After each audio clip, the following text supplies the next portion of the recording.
Hello friends, स्वागत है आप सभी का निशा साइंस ट्रिक में। मैं निशा सैनी। आज जो अपन टॉपिक लेने चल रहे हैं 9th क्लास में फिजिक्स के जो टॉपिक्स है, फिजिक्स में जो न्यूमेरिकल्स है उन न्यूमेरिकल्स को लाइन टू लाइन अपन करने वाले एनसीईआरटी में। ध्यान रखिए किसमें, एनसीईआरटी। एनसीईआरटी जो बुक है ना, जो आपकी सरकारी किताबें हैं उनके अंदर क्या है, जो भी न्यूमेरिकल्स दे रखे हैं फिजिक्स के वो अपन कवर करने वाले हैं। बहुत ही बेसिक से मैं आपको करवाने वाली हूँ, तो प्लीज़ एक बार वीडियो को लाइक करिएगा, शेयर करिएगा, ठीक है। और जो अभी तक चैनल पे नए हैं वो प्लीज़ एक बार वीडियो को चैनल को सब्सक्राइब जरूर कर लीजिएगा। तो चलिए स्टार्ट करते हैं बिना किसी देरी के। तो देखिएगा पहला क्वेश्चन क्या कहता है, किसी वस्तु पर 5 न्यूटन बल लग रहा है। ध्यान रखिएगा ये क्वेश्चन मैं एनसीईआरटी के ले रही हूँ, ध्यान रखिएगा, ठीक है। किसी वस्तु पर 5 न्यूटन बल लग रहा है, बल की दिशा में वस्तु 2 मीटर विस्थापित होती है। अगर विस्थापित होते समय वस्तु पर लगातार बल लगता रहे तो कार्य क्या होगा। क्या पूछा है, कार्य क्या होगा। तो सबसे पहले आपको पता होना चाहिए, देखो 3 टर्म आ रखे हैं यहाँ पर बल। तो बल का देखो एन का मतलब क्या होता है, न्यूटन। तो बल का मात्रक क्या होता है, न्यूटन। विस्थापन मतलब दूरी, दूरी का मात्रक क्या होता है, मीटर। ये दो तो अपने को क्वेश्चन से ही आंसर मिल गया। सीधा एग्जाम में आता बल का मात्रक न्यूटन, विस्थापन दूरी का मात्रक मीटर, ठीक है। न्यूटन बल का मात्रक, विस्थापन मीटर होता है, विस्थापन का मात्रक मीटर। अब पूछा है कार्य, तो ध्यान रखिएगा कार्य का फॉर्मूला क्या होता है। सबसे पहले तो आपको फॉर्मूला पता होना चाहिए। तो कार्य बराबर क्या होता है भाई, मान लो किसी वस्तु को, इसको है, इस मार्कर को, ये जो मेरा पेन है इसको मैं क्या करूँ, बल लगाकर, ये जो मेरा ढक्कन है मान लो इसी को ना, मैं इसको बल लगाऊंगी। हाथ के द्वारा जो बल लग रहा है इस बल को यहाँ से यहाँ तक लेके आई, मतलब इसको यहाँ से यहाँ तक खिसका दिया। ये यहाँ से यहाँ तक मैंने खिसकाया, यही क्या हो गया, कार्य तो हो एक तरीके का। क्या हुआ, कार्य हुआ। लेकिन कार्य की कंडीशंस अलग है जो मैं आपको थ्योरी में करवाऊंगी, ठीक है। अगर मान लो कोई कुल्ली है, ठीक है, कुल्ली के द्वारा कार्य किया गया कार्य क्या होता है, शून्य होता है, क्योंकि वो क्या करता है भाई 90 डिग्री पर लेके चलता है। भाई सिर पर रखा हुआ है तो ध्यान रखिएगा वो क्या हो जाएगा, वहाँ 0 हो जाएगा। तो यहाँ आपको थोड़ा नॉर्मली आपको ध्यान रखना है। तो बल कार्य का मात्रक क्या होता है, बल गुणा विस्थापन। क्या होता है, बल गुणा विस्थापन। ये आपको ध्यान रखना है। क्या होता है, कार्य का मात्रक बल गुणा विस्थापन होता है। अब देखो बल का मात्रक सीधा दे रखा है, कोई वैल्यू चेंजिंग नहीं है, न्यूटन दे रखा है, तो बल का मात्रक न्यूटन 5। विस्थापन मतलब कितना विस्थापित हो रहा है, 2, तो ये 2 हो गया। तो कितना हो गया, 5 दूनी 10 हो गया। और कार्य का मात्रक क्या होता है, अगर मैं देखूँ बल से देखो, अगर वैसे निकाल लो, वरना डायरेक्ट क्या बोल सकते हैं भाई, मैं इसको क्या बोल सकती हूँ, न्यूटन इंटू मीटर बोल सकती हूँ, या मैं इसी को क्या बोल सकती हूँ, 10 जूल बोल सकती हूँ, क्योंकि कार्य का ऐसा ही मात्रक क्या होता है, जूल होता है। ध्यान रखिएगा 1 जूल का मान किसके बराबर होता है, ध्यान रखिए 10 की घात 7 अर्घ के। इंपॉर्टेंट चीज़ है, याद रखिएगा 1 जूल बराबर 10 की घात 7 अर्घ के बराबर होता है। ये एग्जाम में क्वेश्चन आता है भाई 1 जूल का मान किसके बराबर होता है, 10 की घात 7 अर्घ के बराबर होता है। ये बताइए क्वेश्चन समझ में आया आपको। कुछ नहीं है, तो बहुत ही ईजी क्वेश्चन था, 9th क्लास में दे रखा, वो का वही क्वेश्चन आपको मैं लेके चल रही हूँ। एनसीईआरटी वाले पहले क्वेश्चन कराऊंगी, उसके बाद में आगे वाले क्वेश्चन आपको करवाऊंगी। चलिए नेक्स्ट क्वेश्चन बात करते हैं। एक कुल्ली 15 kg का बोझ धरती से 1.5 मीटर ऊपर उठाकर अपने सिर पर रखता है, ठीक है, कोई दिक्कत नहीं। उसके द्वारा बोझ पर किए गए कार्य का परिकलन कीजिएगा। ध्यान रखिएगा उसने क्या पूछा, बोझ पर किए गए कार्य पूछा है। अगर ये पूछता कुल्ली के द्वारा किया गया कार्य तब तो शून्य हो जाता, भाई सिर पे रख लिया तो कार्य शून्य हो जाएगा। क्यों, क्योंकि वहाँ cos 90 का डिग्री का मान कितना हो जाता है, cos 90 बराबर 0 होता है। टोटल वैल्यू क्या हो जाएगी, 0, क्योंकि आपको पता है भाई क्या होता है, कार्य बराबर, भाई कार्य बराबर क्या होता है, F into S into cos theta होता है, ठीक है। थीटा का मान यहाँ आपका कितना 90 डिग्री, 90 मतलब 0। लेकिन यहाँ क्या पूछा, बोझ पर पूछा गया तो वैल्यू निकालनी पड़ेगी, ठीक है। अब देखो क्या क्या गिवन डाटा है वो पहले लिख लेते हैं। सबसे पहले क्या दे रखा है, द्रव्यमान दे रखा है। द्रव्यमान बोले तो मास, द्रव्यमान बोले तो मास, मास बोले तो एम का मान कितना दे रखा है, 15 kg दे रखा है। कितना दे रखा है, 15 kg। सेकंड क्या चीज़ दे रखी है, 1.5 ऊपर उठाता है, मतलब क्या दे रखा है, ये विस्थापन दे रखा है। तो विस्थापन कितना हो गया, विस्थापन कितना हो गया, 1.5 मीटर दे रखा है, 1.5 मीटर दे रखा है। ध्यान रखिएगा। अब आपको अभी मैंने बताया था कार्य की बात की जाए तो कार्य को W से लिखते हो, वर्क या कार्य। कार्य बराबर मैंने अभी बताया था बल गुणा विस्थापन, F इंटू डी बोल सकती हूँ मैं, क्या बोल सकती हूँ, F इंटू डी। अब आपको मेरे को पता है F बराबर क्या होता है, M इंटू ए होता है। पिता बराबर क्या होता है, माँ होता है। पिता बराबर कौन होती है, माँ होती है। कौन होती है, माँ होती है। या फिर मैं इस ए को क्या मान सकती हूँ, गुरुत्वाकर्षण बल भी तो मान सकती हूँ ना, ध्यान रखिए। वैसे तो ये होता है ना, तो अगर आप देखोगे ना एनसीईआरटी में वो जी से डिनोट करा तो कोई फ़र्क नहीं है उसमें, ठीक है। तो मैं W बराबर क्या लिख सकती हूँ, M इंटू ए की जगह इसको G भी तो लिख सकती हूँ ना, तो G इंटू डी लिख सकती हूँ, ठीक है। अब आपको यहाँ पता चल गया M का मतलब क्या है, द्रव्यमान। क्या है, द्रव्यमान। G क्या है, यहाँ गुरुत्वीय त्वरण है। क्या है, गुरुत्वाकर्षण बल का जो मान है 9.8 वो लेना है, देगा नहीं। ये मतलब क्या है, विस्थापन। तो W बराबर फॉर्मूला क्या बन जाएगा, M का मान कितना है आपके पास में, 15 है। G का मान नहीं दे रखा, तो G का मान आप 10 भी मान सकते हो। G का मान आप क्या मान सकते हो, 9.8 मीटर पर सेकेंड स्क्वायर। मीटर पर सेकेंड स्क्वायर कोई सा भी मान सकते हो, आप पर डिपेंड है, ठीक है।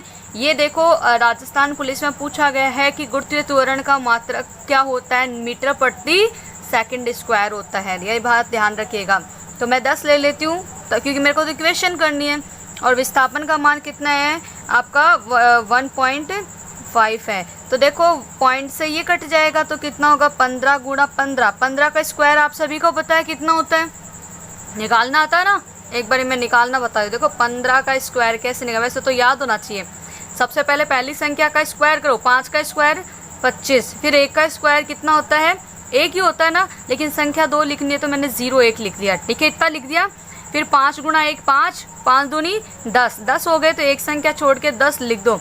तो 5 2 और 2 1 और 1 2, 225 होता है। कितना होता है, 225। तो मेरे को ये स्क्वायर निकालना भी मैंने आपको सिखा दिया। अब भाई बताओ कार्य की मात्रा क्या होता है, आप सभी को पता है। ऐसा ही मात्रा क्या होता है, जूल होता है। क्या होता है, जूल होता है। तो इस तरीके के इसका आंसर क्या आ जाएगा, 225 जूल आ जाएगा, ठीक है। पुली द्वारा बोझ पर किया गया कार्य कितना होगा, 225 जूल हो जाएगा। चलिए नेक्स्ट क्वेश्चन की बात करते हैं। ये एनसीईआरटी वाले क्वेश्चंस मैंने लिए हैं आपके लिए, ध्यान रखिएगा। हाँ जी, 15 केजी द्रव्यमान की एक वस्तु 4 मीटर प्रति सेकंड के एक समान वेग से गतिशील वस्तु पर गतिज ऊर्जा कितनी होगी। क्वेश्चन क्या पूछा है, गतिज ऊर्जा। भाई सबसे पहले गतिज ऊर्जा का फॉर्मूला पता होना चाहिए। देखिए 2 ऊर्जा होती है, एक स्थितिज ऊर्जा होती है, क्या होती है, गतिज ऊर्जा होती है। चलो मैं दोनों ही बता देती हूँ। जो ऊर्जा की बात की जाए तो क्या होती है भाई, एक स्थितिज ऊर्जा होती है, एक गतिज ऊर्जा। जैसे बहता हुआ पानी, बहते हुए पानी में कौन सी ऊर्जा होती है, गतिज ऊर्जा होती है, ठीक है। अगर मैं बोलूँ कि एग्जाम्पल एक दूसरा गतिज ऊर्जा का दूँ, मैं स्थितिज ऊर्जा गतिज ऊर्जा का तो दे दे, स्थितिज ऊर्जा का बात करूँ तो जैसे ये रखा हुआ पेन है तो इसमें संचित ऊर्जा कौन सी हो जाएगी, स्थितिज ऊर्जा हो जाएगी, ठीक है। ये बात आपको ध्यान रखनी है। स्थितिज ऊर्जा, ये कॉपी पड़ी है तो इसमें पड़ी हुई में कौन सी ऊर्जा, स्थितिज ऊर्जा है। अभी मान लो ये है, मार्कर को मैंने देखो ऐसे रोटेट करवा दिया, ठीक है, मैं घुमा रही हूँ तो ये कौन सी ऊर्जा हो जाएगी, इसकी गतिज ऊर्जा हो जाएगी, ठीक है। इसको रोटेट करेंगे तो गतिज ऊर्जा हो जाएगी। जब थ्योरी करेंगे तो पूरा डिटेल में इसमें समझेंगे। तो स्थितिज ऊर्जा का तो फॉर्मूला क्या होता है, ध्यान रखिएगा, mgh होता है। लेकिन गतिज ऊर्जा का क्या होता है, 1/2 mv²। तो गतिज ऊर्जा का फॉर्मूला क्या होता है, ध्यान रखिएगा, 1/2 mv²। गतिज ऊर्जा बराबर 1/2 mv²। v क्या है, यहाँ पर वेग है। कई बार ये भी पूछा जाता है अगर इस गतिज ऊर्जा को दुगनी कर दिया जाए, मतलब गतिज ऊर्जा को दुगनी कर दी जाए तो इस पे क्या फ़र्क पड़ेगा, वेग पे क्या इफेक्ट पड़ेगा, ऐसे क्वेश्चन आते हैं ना। वो थ्योरी वाले क्वेश्चनों में मैं करवाऊंगी आपको किस तरीके से क्वेश्चन बनते हैं। अभी अपन क्या कर रहे हैं, अभी न्यूमेरिकल कर रहे हैं ना, तो न्यूमेरिकल पे ध्यान दीजिए। v क्या है, वेग है। m क्या है, द्रव्यमान है। 1/2 वैल्यू है। तो गतिज ऊर्जा बराबर 1/2। m का मान कितना दे रखा है आपके पास में, 15 दे रखा है। कितना दे रखा है, 15 दे रखा है।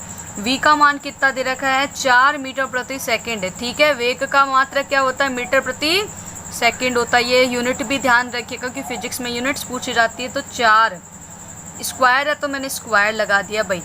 4 का स्क्वायर कितना होता है, या स्क्वायर नहीं लिखो तो कोई बात नहीं, ऐसे ही लिख दो, 4 गुणा 4। 2 के पहाड़े से 4 कट गया, कितनी बार, 2 बार। 15 दूनी कितने होते हैं, 30 होता है। 30 गुणा 4 कितना होता है, 4 3 12, 120। अब भाई ऊर्जा आ गई। ऊर्जा का भी मात्रा क्या होता है, जूल ही होता है। क्या होता है, जूल ही होता है। तो गतिज ऊर्जा का इसका मान कितना हो जाए, कितनी होगी, 120 जूल हो गए। ये बात आपको ध्यान रखनी है। नेक्स्ट क्वेश्चन देखते हैं। अगर आपको क्वेश्चन समझ में आ रहे हैं तो प्लीज़ वीडियो को लाइक करिएगा, शेयर करिएगा, और जिन्होंने अभी तक चैनल को सब्सक्राइब नहीं किया है प्लीज़ चैनल को सब्सक्राइब करिएगा, ठीक है।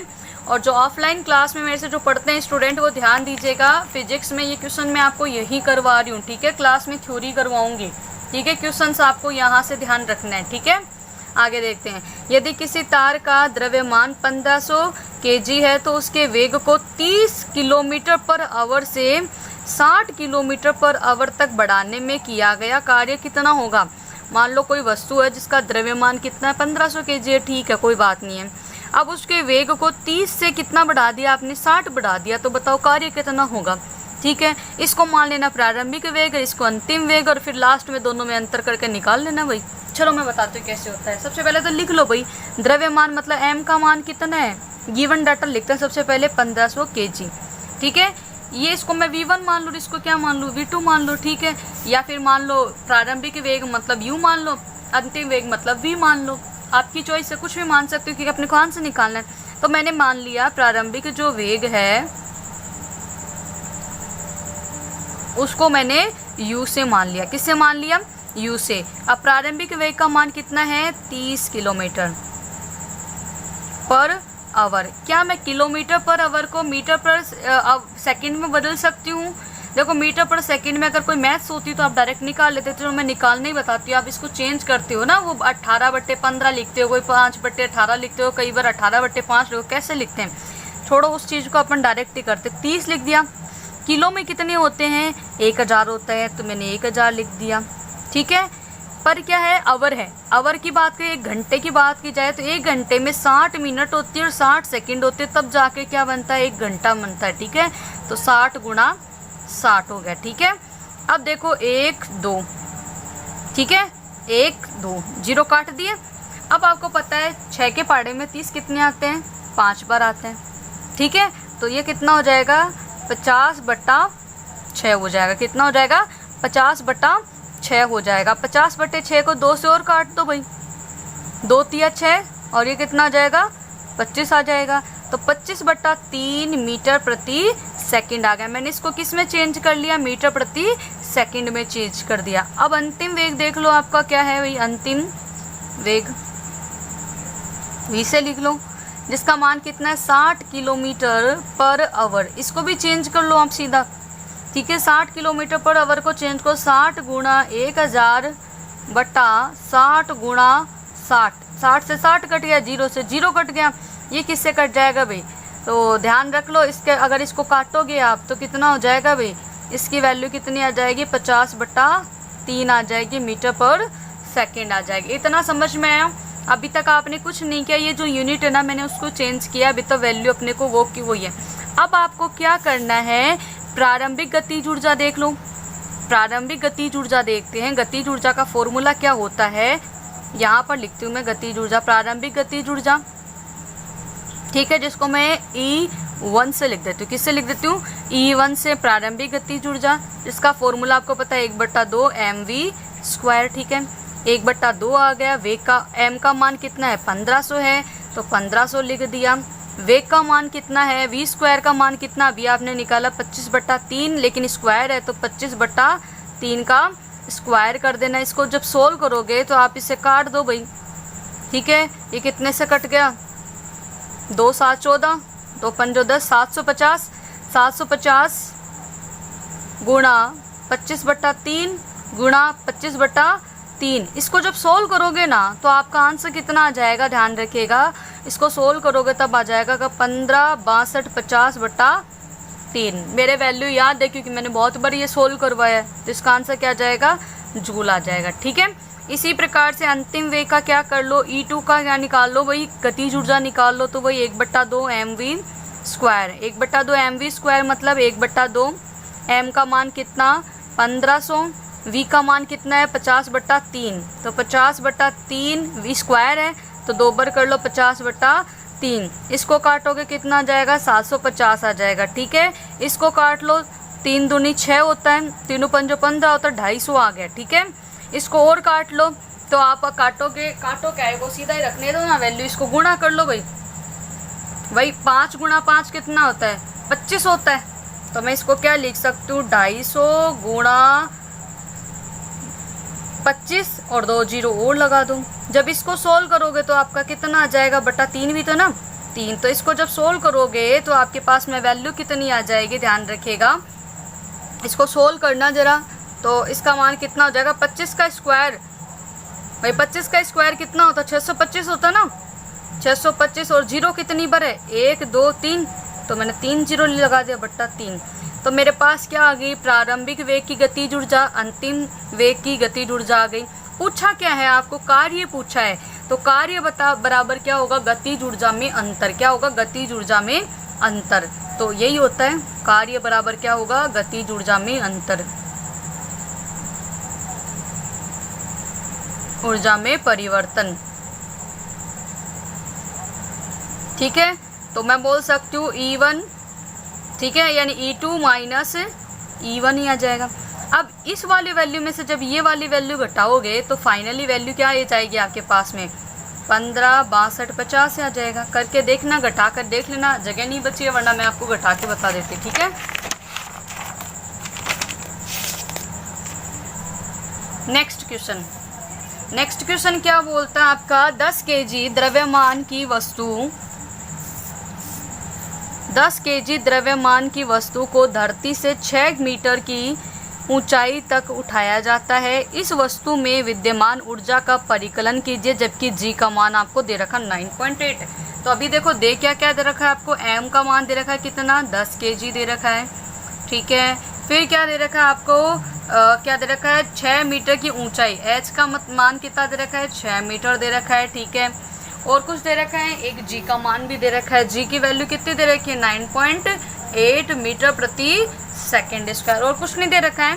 फिर क्या पूछा है, इस वस्तु में विद्यमान परिकलन ऊर्जा का परिकलन कीजिएगा। तो आपको पता है इसके अंदर तो कौन सी होगी भाई, धरती से 6 मीटर की ऊंचाई तक उठाया गया है। ठीक है, बिना वेग से, वेग का कोई नाम नहीं लिया। ठीक है, उठाया ऐसे गया है, तो इसमें कौन सी ऊर्जा होगी, स्थितिज ऊर्जा होगी। तो स्थितिज ऊर्जा का फॉर्मूला बता दो भाई, क्या होगा, mgh।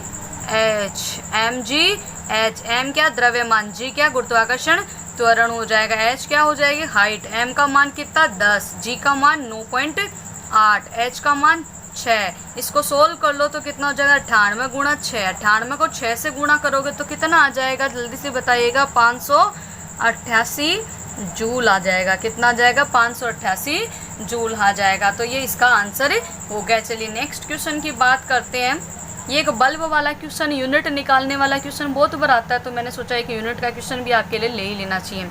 60 वाट का एक विद्युत बल्ब प्रतिदिन 6 घंटे उपयोग किया जाता है। ठीक है, बल्ब कितना है, 60 वाट का है। कितने घंटे चलता है, 6 घंटे चलता है। एक दिन में 6 घंटे चलाते हो। बल्ब द्वारा प्रतिदिन में खर्च की गई ऊर्जा की यूनिटों का परिकलन कीजिएगा। तो यूनिट निकालनी है कि भाई एक बल्ब ने कितनी यूनिट खर्च कर दी। सबसे पहले देखो शक्ति, W का मतलब क्या होता है, पावर। पावर का मात्रक क्या होता है, वोट होता है। क्या होता है, वाट होता है। ध्यान रखिए, राजस्थान पुलिस में पिछली भर्ती में पूछा गया था कि शक्ति का ऐसा ही मात्रक क्या है, वाट है। ध्यान रखिएगा, यूनिट से याद रखिएगा। तो शक्ति का मान कितना दे रखा है, 60 वाट है। इस 60 वाट को मैं किलोवाट में चेंज कर सकती हूँ। किलोवाट में करने के लिए क्या करना पड़ेगा, 1000 का भाग देना पड़ेगा। क्या करना पड़ेगा, 1000 का भाग देना पड़ेगा। तो ये लोगो मेरा किस में होगा, किलोवाट में होगा। तो 1 2 3 के बाद में पॉइंट लगा दो, तो देखो कितना हो जाएगा, 0.06 किलोवाट आ जाएगा। ये मेरा किलोवाट में वैल्यू आ गई। ठीक है, 1000 का भाग ही तो दिया और कुछ नहीं। टाइम आपको क्या दे रखा है, टी का मान कितना दे रखा है, 6 घंटे दे रखा है, 6 आवर दे रखा है। कोई दिक्कत नहीं है। आपको क्या निकालनी है, एनर्जी निकालनी है। तो ऊर्जा का फॉर्मूला क्या होता है, ध्यान रखिएगा, शक्ति गुणा लिया गया समय। लिया गया समय बाद में चेंज कर देंगे, कोई दिक्कत नहीं। शक्ति कितनी है, 0.06। मैंने किलोवाट में क्यों चेंज किया, क्योंकि समय क्या कर दे रखा है, आवर में दे रखा है। या तो आवर इसको सेकंड में चेंज कर लेते तो इसको चेंज नहीं करना पड़ता, वाट का वाट ही रहने देते। तो मैंने इसको इसलिए चेंज कर लिया। आपकी इच्छा है वो किसी को भी चेंज करना आप। ठीक है, गुणा लिया गया समय कितना, 6 होगा। तो कितने हो जाएंगे, आंसर कितना हो जाएगा, 6 गुणा 6 कितने हो जाएंगे, 36। तो पॉइंट कहाँ लग जाएगा, 1 के पहले। तो 36 किलोवाट आवर आंसर आ गया। अब यूनिट निकालनी है तो इसको यूनिट में चेंज करोगे तो आपको पता है इसको किलोवाट आवर को क्या कहते हैं अपन, एक यूनिट बोलते हैं। KWH का मतलब क्या होता है, 1 KWH बराबर क्या होती है, 1 यूनिट होती है। तो इसका मतलब क्या हो जाएगा, 0.36 यूनिट हो जाएगी। ठीक है, तो मैं आंसर क्या बता सकती हूँ, बल्ब द्वारा 0.36 यूनिट खर्च होगी। कितनी होगी, 0.36 यूनिट बल्ब द्वारा खर्च होगी। तो बताइएगा क्वेश्चन कैसे लगे, ये NCERT वाले क्वेश्चन है, टफ क्वेश्चन नहीं है। आप बोलोगे कि हमारे सिलेबस से बाहर रिट हो, पटवार हो, ऐसा ही हो, कोई सी एग्जाम हो, सब में ये क्वेश्चन आने वाले हैं। ठीक है, क्योंकि ये बहुत ही लो लेवल के क्वेश्चन है, क्योंकि 9th क्लास में आप मान जो 10th तक का तो आपके सिलेबस आता ही है। मैंने 9th के कोर्स में से लिया है, 9th के NCERT में से क्वेश्चन करवाए हैं। बाकी क्वेश्चन कल करवाती हूँ। वीडियो को लाइक करना, शेयर करना। अभी तक चैनल जिन्होंने सब्सक्राइब नहीं किया प्लीज़ चैनल को सब्सक्राइब करिए। ठीक है, और thank you, have a good day.